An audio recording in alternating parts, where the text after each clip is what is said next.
IAS 2 Inventories. Let's summarize the entire standard in 5 minutes.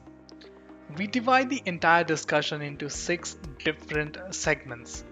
Let's go and deep down into each of the segment.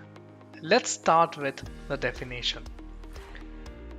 Inventories are assets held for sale in the ordinary course of business, in the process of production for sale, and in the form of materials or supplies to be consumed in the production process or in rendering of services.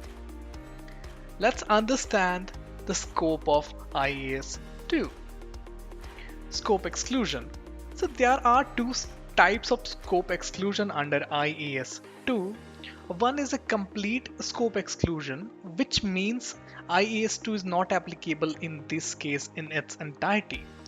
And in respect of few items, only the measurement part or the requirement of the measurement of those assets are not dealt by IAS 2, but those are dealt by some other standards. Let's look into the first category, the complete exclusion. So, all inventories except inventories dealing with the construction contract, they are dealt by IAS 11. For financial instruments, dealt by IAS 39 or IFRS 9, and biological assets under IAS 41. These are some of the items that are scoped out only in respect of measurement. The first one is producers of agricultural and forest products measured at NRV. Minerals and mineral products measured at NRV. Commodity brokers who measures inventory at fair value less cost to sale. Now let's look on to the cost part under IAS 2. So these are certain costs which are provided by IAS 2 which are eligible for capitalization under the category inventories. The cost of purchase including non-recoverable taxes, transport and handling charges. Net of trade volume rebates. We need to deduct the trade volumes. The cost of conversion. This is primarily related to work in progress and finished goods. And other costs to bring inventory into its present location and condition. So let's look on to some of the costs that are excluded by IAS 2 from capitalization. Abnormal waste. Storage cost, unless necessary for the production process. Admin overhead, not related to production. The selling cost and interest cost where settlement is deferred. So these five list or these are a general list which are excluded from capitalization.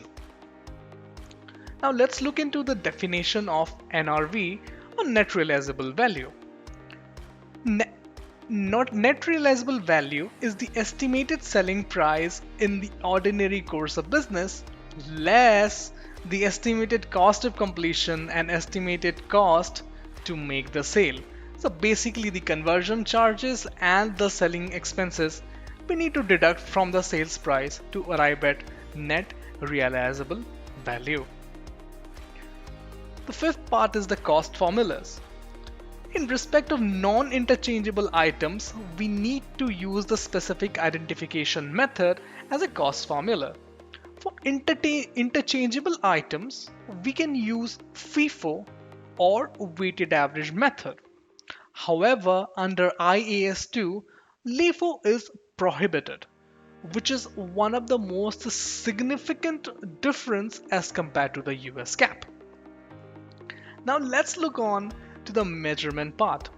Measurement of inventories. IAS 2 specifies two methods of measurement of inventories.